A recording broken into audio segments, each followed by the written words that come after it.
Welcome to the Alliance Connection, a podcast by the Greater Fort Dodge Growth Alliance. Each week, we bring you insights on business, economic development, and community growth in the Greater Fort Dodge region. Our focus is to drive progress, support local businesses, and enhance the quality of life in our area. All right. Well, welcome. Thank you so much for tuning in with us today. I'm Astra Ferris, CEO of the Greater Fort Dodge Growth Alliance. And I'm Katie Grobe, Marketing Specialist at the Greater Fort Dodge Growth Alliance. And today's an exciting day because we have the one and only Director Debi Durham. Welcome, Debi. Well, good morning. It's great to be here with you. So before we get into hearing all things economic development in the state of Iowa, let's just kick off for some of our listeners, our watchers. There's a lot of exciting things happening this July. And what do we need to tell our listeners? Yeah, so we have a July 8th ribbon cutting with Marion Homes. Awesome. And that's going to be at about 4 o'clock. Okay. And then we also have our Coffee and Connect on July 15th. That's at 8:30. We invite everybody to come down to our office downtown, have some coffee, some pastries, and just connect with people who they wouldn't normally get to connect with. That's awesome. Yeah. And then besides that, we're ramping up for our annual golf event, which is September 4th. So fun. Yes. It's going to be a good time. So that one, if you have never been, you can just bring teams of 4, have fun, and shotgun start at 10 at the country club, right? Yep. You got it. Perfect.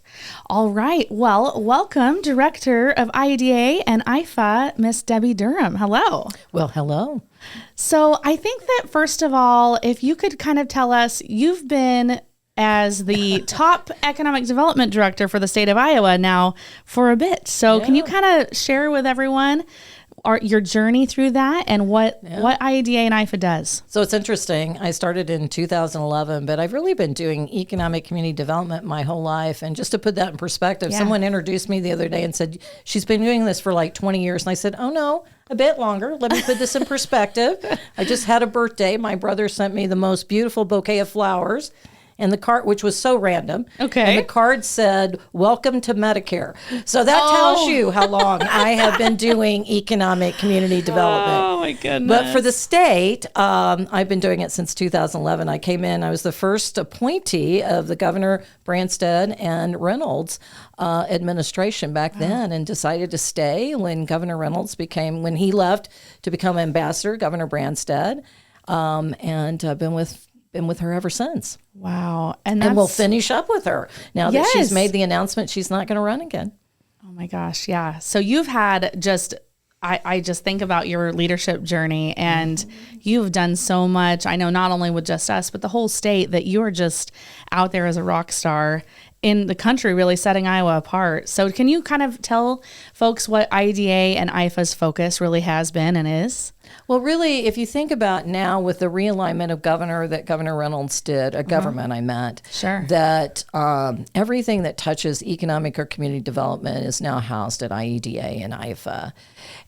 But from the very beginning in 2011, I said that I was not going to be the director that people had to come to me.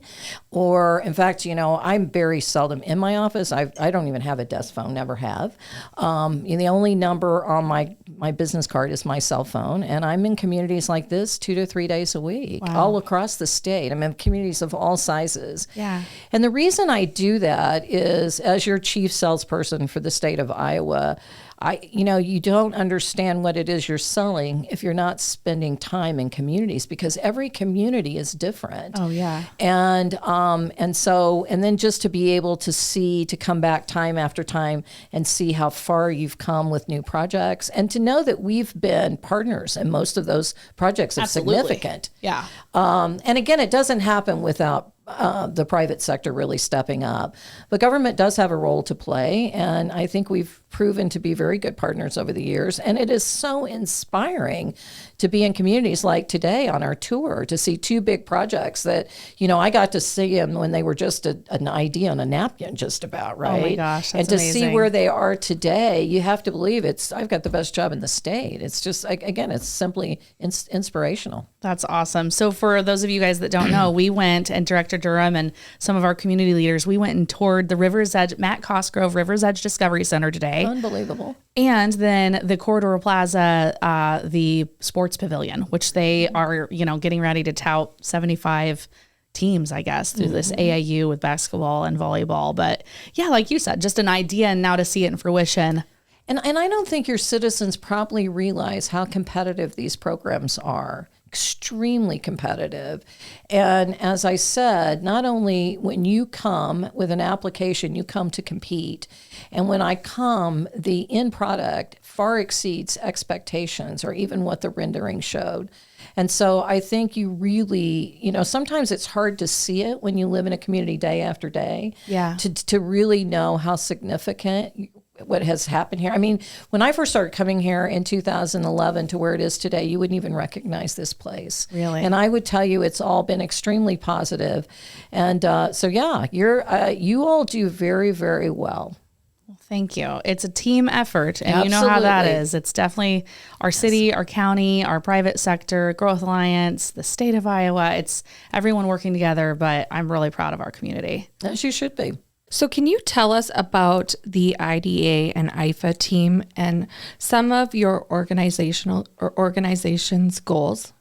Yeah, so basically, we have a very dynamic team. So we're an organization of a little about 200 people. But I would tell you, when you think about, we house the energy office for the state, we have international trade, we do all the marketing for the state, whether it's business investment or tourism.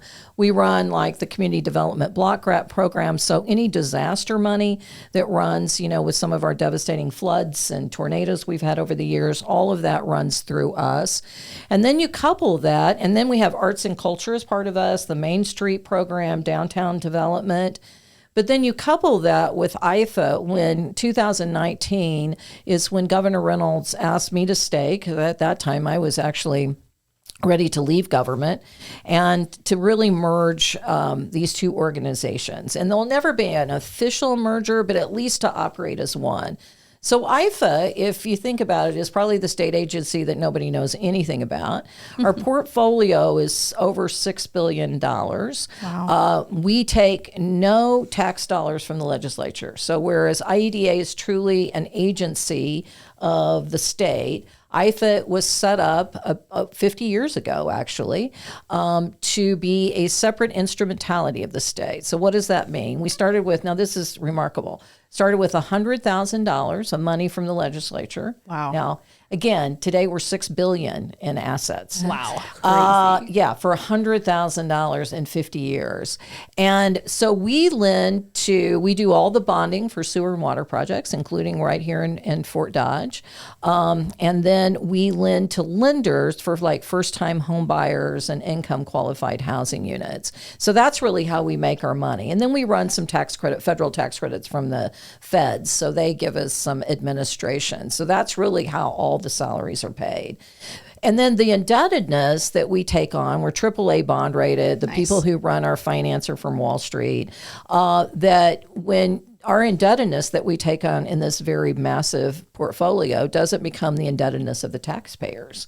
Right. So again, it was brilliant when you think about 50 years ago, 100,000, and we in fact, I said that to one of the legislators on our board of IFA, and he said, "Yeah, we'll give you another 100,000." See what you guys can do for that. That ROI is pretty spectacular. Yeah, that's Let's right. try that one again. So it truly is a Awesome. one-stop shop. Yeah. So you come in, you don't know who's working for who's paid on which side of the organization, and then we can basically, because of Governor Reynolds bringing us all together, we can deliver resources in a much more strategical way for, and I would say transformational way for Iowans, actually. That's I agree. awesome. Well, and you touched on housing, so that gets us right into my next question. Yes. Is, I was part of the team, and it was definitely a team effort as we went to apply to be a thriving community. Congratulations. Thank you. And so we had the developers showcase, and I look at our housing committee, and we'd have a site visit from a developer 1 or 2 times a year, and now that's a whole full page of developers that are looking at us. And can you kind of share? I tell people that we are one of 5 for the Thriving Communities designation, and how important that is. But I don't think people really understand the grasp of the competitiveness and why that matters. Can you kind of touch on that? Well, it is a very competitive process, and so we have several housing programs, and all of them hyper competitive. But what we were seeing is a lot of the mid-sized communities or even rural communities were not getting looks from developers. And so we decided what we would do with thriving communities is you have to come in and show that you're a community that's ready for growth, that you have great employers here, which you do, and you've got these incredible partnerships and you're investing in the community. And so you have to go to get this designation. We have to know that you are a community that's on the move, right? But then we're turning the table in the sense that we're giving you points. So our programs can sometimes come down of a scoring of 1 to 2 points, right? Oh my gosh. That's how close the scoring is. And so you have the points. The developer has to court you, and you come in together as an applicant. It's really been game changing. And I was here again when you had that hosting that you did. And I have to tell you, pleasantly surprised of the developers that you had in the room and these are enhancements to local developers, right? Because sometimes, particularly in LIHTC programs, it takes a special developer that's willing to work with the feds to do that. So it complements your local developers. But you had some developers who came to check you out, to see if this is a community, some of the best developers of the state. So it is a great incentive. And housing has really been that part of that community development part of the equation that has not kept up with Iowa's growth. Right. It's kind of like our population. We have an aging population and we have aging housing stock and not a lot of new development. And we also need to challenge ourselves to think of housing differently, right? Yeah. So that it doesn't have to be a single family lot with green space all the way around it, right? It could be 0 lot lines, what you have in downtown, like townhomes. It could be buildings, historic buildings restored. So we have to challenge ourselves to constantly look at housing in a different way to meet the needs of generations of where they are today. Yeah. So, Joel and I have been married. I married my high school sweetheart. We've been married 43 years. Congrats. Our kids are grown. Grandmother of 5. Awesome. We have this huge lot and all kinds of stairs in our house, right? Oh. And the older I get, I think, I don't know how much longer this is going to work for us, but we need to have something because we're going to sell with a lot of equity, right? We want to keep a place in Sioux City because that's where 3 grandbabies are. Absolutely. But we need options. Yeah. And so we have to have that continuum as people age in place. Yeah, absolutely.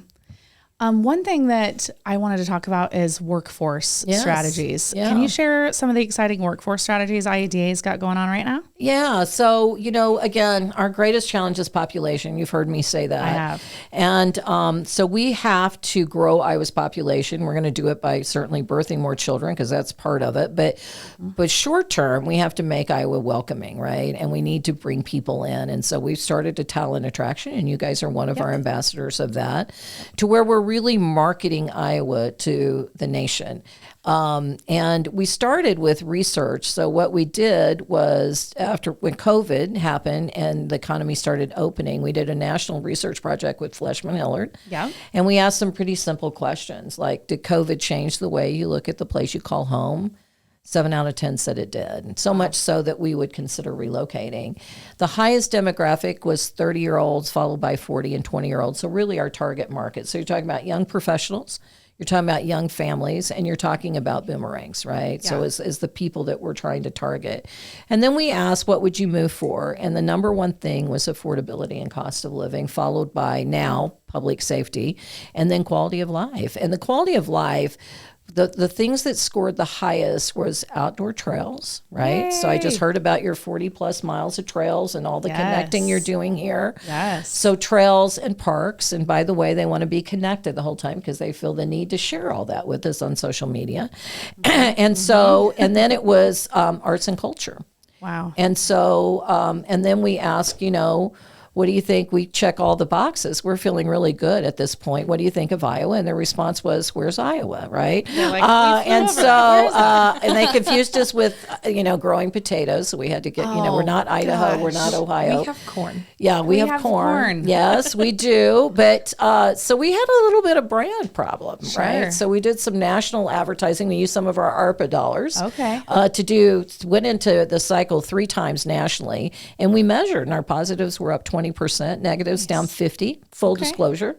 They didn't know who we were, so they were only 14% to begin with, but still half. We still get to count that, we folks. Count it. Yes, and so then now we've since then developed a 4-part strategy of attracting talent. Nice. And what you guys are doing here is, I think, because we were just talking to, Nestle Purina, one of the executives here, who's also celebrating 50 years coming up, about, how you're helping them of hosting people when they bring people in, like their senior leadership people. And all these things make a huge difference. Yeah. Yeah. We definitely want to make sure we're always setting ourselves apart, not just Iowa, but Fort Dodge and Webster County, and how we can really, roll out the red carpet. Yeah. And I guess that leads into the next question. So we're doing all these workforce strategies. How can you share with our listeners and our viewers, what are Iowa's targeted sectors? Yes. So you guys are out there, like you mentioned, the International Trade Office. So can you kind of go into some of that and what those sectors look like? Yeah. So when you think of Iowa, certainly agricultural is foundational to us, right? Backbone. It absolutely is. But if you look at us as a way of traded clusters, Iowa's 3 main traded clusters. We're manufacturing, which is our largest gross state product, followed by bio, which is probably our deepest, probably really the most dynamic platform. And that's everything from fuels to even to biomedical devices and everything in between. And then we're insurance and finance. And then I always show visually technology and innovation as cross-cutting, because these are mature platforms. And if we're not looking at what's next, if we're not innovating, which gets back to where I think one of our best incentives we have is the R&D tax credits. If we're not looking out to just say, where do we need to be, we're not going to continue to scale growth. And so that's who we are. And then we actually have a European office that we have had for 40 years that are actually state employees. Okay. So that is our office. But then we have contractors all around the world. And given, the year, that can change. And that primarily focuses on trade in a lot of companies to direct foreign investments. And so, we have a team that's deployed constantly around the world, and they're doing trade shows, they're recruiting new businesses. We also partner with the Department of Ag. So Secretary Nag leads a lot of those. The governor and I will be leading, again, a delegation going back to India. Okay. We believe India has tremendous potential for us as, the world's largest democracy, and opening up markets. And so we're going to actually be there this year with the World Food Prize. So we're hoping to meet with the Prime Minister, which would be something really significant to happen. That's exciting. Yeah. So when is that happening? Well, that's in September, the first part of September. But we meet with obviously government leaders, like the head of commerce or the head of energy or the head of ag. And then we go out and meet with companies as well. So nice. And trade groups. So yeah, it's important. It's a very small world when you really think about it. I really think so. And I think that a lot of times people don't realize, we have folks that are leaders in Iowa, just, great citizens that don't realize that our state is making the investment to really get our name out there globally.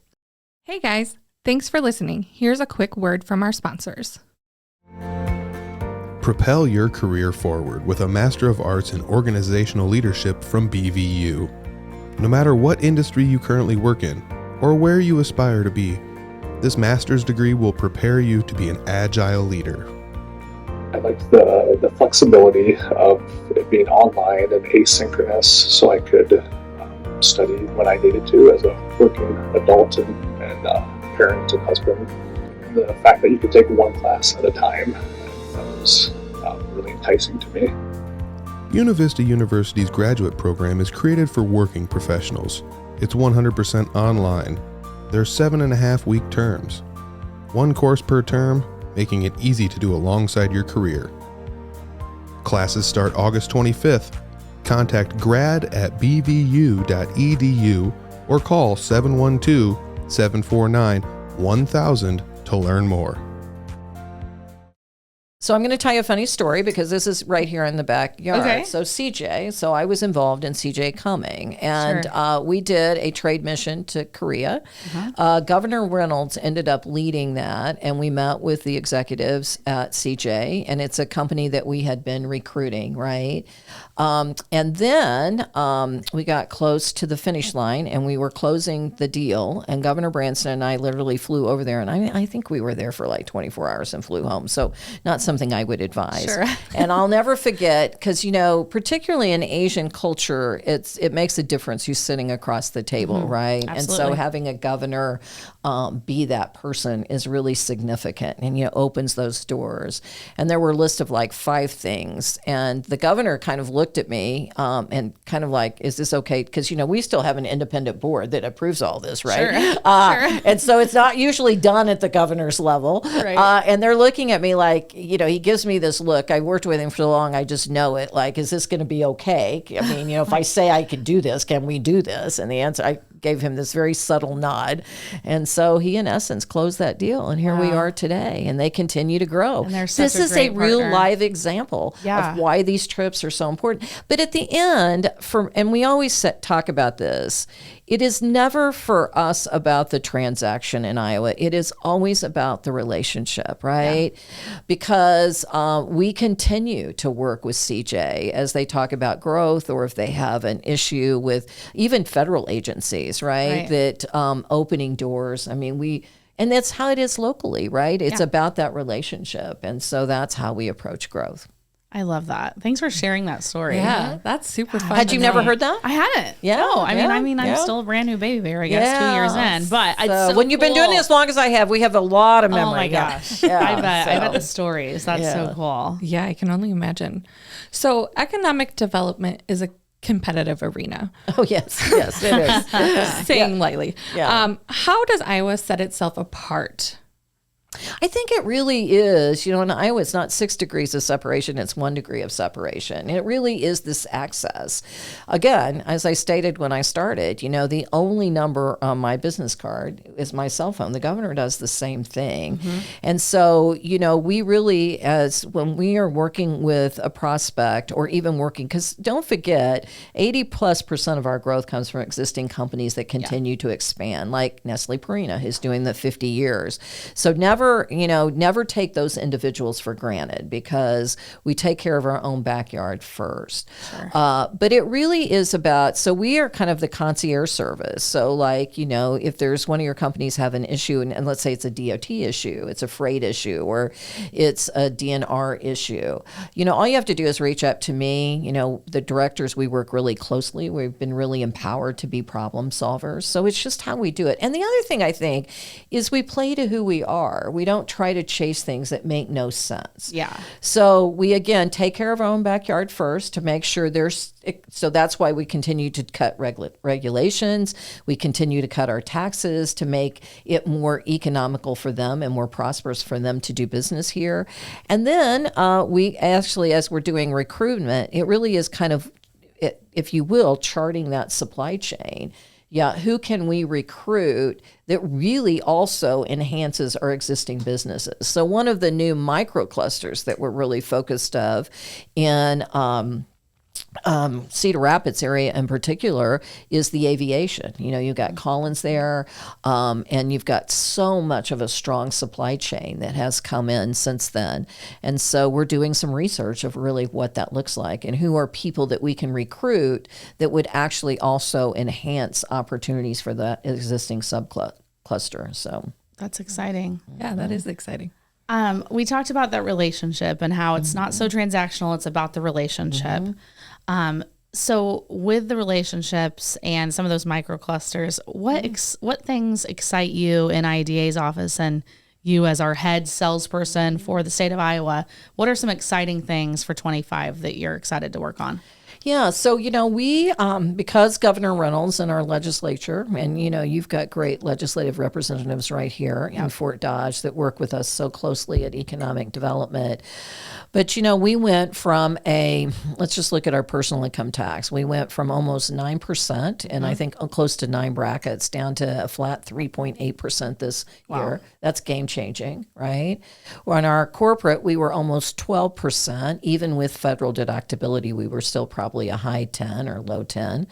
And so now we're down to the 7.1. We had several brackets there. We're down to 2. The goal is to get to a flat 5.5%. But it's single factor. So the only thing that we charge corporate income tax on is sales actually within the borders of Iowa, right? So if you're a company that all your sales are out, you don't pay any or very little. And then we got rid of taxation on retirement. We got rid of taxation on inheritance. So really wealth creating things. So now we're seeing people are saying, yes, I'm still going to go winter somewhere that's a little warmer, but I'm not going to move my residency out of the state, which means they don't move their wealth out, which was significant. With all of that going on, and then Governor Reynolds is on this rolling red tape review to where we have to go through every single ordinance on our books and justify it and get rid of it. So we have all been leaning in and leaning down. And again, I would also tell you, and it's not like we're still doing all those public safety and keeping the environment, but government, we collect ordinances, right? And some of them are just so outdated, but you get wedded to them. So we're cleaning all of that up. So then it was a matter of, now some legislators will tell you, well, Debbie, all we need is to, have a good, taxation. You don't need incentives. Well, that's not true unless you're going to get 49 other plus states to say we're not going to do that. That's just not how the world is, right? So we're always going to have incentives, but they need to be smart, and there needs to be a return on investment for taxpayers. So we did a massive overhaul this year of our incentives, and so that will go into effect in the latter part of the year, first of next year. And so I tested it out when we were in Chicago doing a, kind of a recruiting trip, if you will, because anyone who can is leaving Illinois. I'm just saying, policies matter. Policies matter. They're not like us. Right. And we kind of tested it out. Yeah. And we got rave reviews from the site selector community, which told me that we did something right. So I think the next thing we really need to do is all of that, we're really laying the groundwork. But now we just need to we need more money for marketing, right? Yeah, so we've had a status quo budget at IEDA since 2011, which is remarkable when you think about it, what we do. So we need to really be able to continue to send those messages out that Iowa is open for business. But you can also really live big here. You can have a great career, but at the same time, you can live in incredible communities like this. Yeah. So I think that's kind of the next step. And then it's just a matter of just going out and traveling the world and telling our story. So what economic development trend are you seeing with communities of our size? So again, what I'm seeing here is really focusing on the community development side, the quality of life things, all the things I saw today, the trails, the parks, the retail things. I was telling a story earlier because I was in your role prior to coming to the state. I was head of the Siouxland Chamber for about 15 years. And we could do all of these incredible deals, but I was judged by whether we had an olive garden or not, right? Which I know the feeling. I'm telling you. I would even mess with people in our newsletter and say, an olive garden sighting. It just got to be, it was gosh. So it's like I really arrived as a real economic development director. You laugh at that, but I'm telling you, it is so true. It really is. Like Chick-fil-A. Okay, that's what I was going to say. And it's like, okay, folks, now we're done. We're done. I'm over Chick-fil-A. Yes. No, seriously, because Chick-fil-A. Which I love them. I do too. It's one of my favorite. Yes. But think about it. They're very sophisticated on how they site places. So they're not going to go to a community that's not growing. Right. They're not going to go to a community where they can't attract people. And so that part is really exciting to me. The other thing is food processing. But I will also say, as painful as all of this is to watch what's happening at the national level in so many ways, around the tariff talks, right? Resetting the table.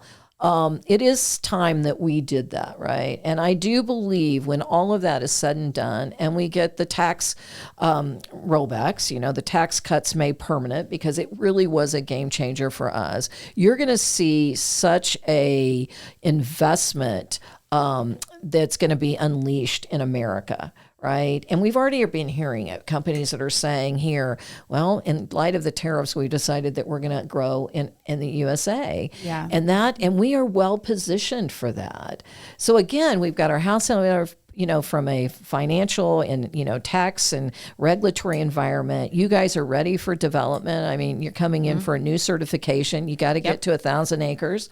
Give me another mega site. Get you another mega site. Because that is game changing. When you have a mega site that's certified, you are in a league all of your own. Right. And that is significant because then you're going to get leads that because they're very, very hard to find. Yeah.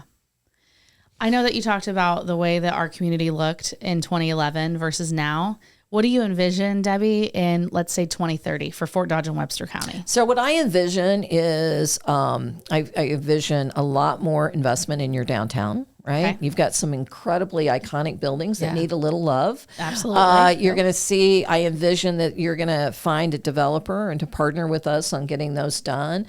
You're going to continue to build out your outdoor rec opportunities and you're going to fill it. You're going to have a mega site out there and you're going to have another Eddyville, if you will, or Blair, Nebraska, because of it will happen. It will. Because of the land, because of the investments that you're making, the partnership you have here with your city and county. I hold you up as an example all the time. You just simply don't find that everywhere else. In some communities, the county is completely missing in action when it comes to economic development. That is not the case here. Oh, no. And so you will be. And then you've got rail service. I mean, you check all the boxes. You've got an incredible community college here. Oh, yeah. Iowa Central is amazing. Iowa Central is amazing, and they're always constantly, pushing the envelope of what's next and how we can continue to be a vital part of that future story for Fort Dodge. Awesome. Anything else that you'd like to add, Director Durham? Again, just a pleasure to be here. It's been a great day, and it's always inspirational for me to come visit our communities. So thank you for what you do. Yeah, well, thank you so much for what you do. And gosh, I cannot wait to see all of the things that you're talking about come to fruition.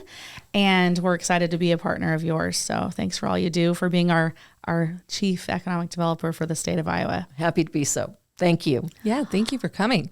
And, well, we commented on the flowers. Oh, when we got did. in. So great. Yep. They smell good. They look They're good. So thank you to gorgeous. Becker Florists Becker for takes always care of hooking us us every up with time. good flowers. And I love that. There's just nothing like cut fresh flowers. There really I isn't. Mean, they are beautiful. yeah, I agree. All right. With that, our listeners, be sure to like, subscribe, and share this episode and many others, and just keep pushing positive things out there about our community. Help us to push our community forward by our perception and the way that we talk about our community. And I'm excited for the future. So with that, everybody have a great week. Every connection strengthens our community, and every conversation sparks new opportunities. Thank you so much for tuning in to the Alliance Connection. Follow the Greater Fort Dodge Growth Alliance online and on social media. Be sure to subscribe so you never miss an episode. I'm Astra. I'm Katie. And we'll see you next time.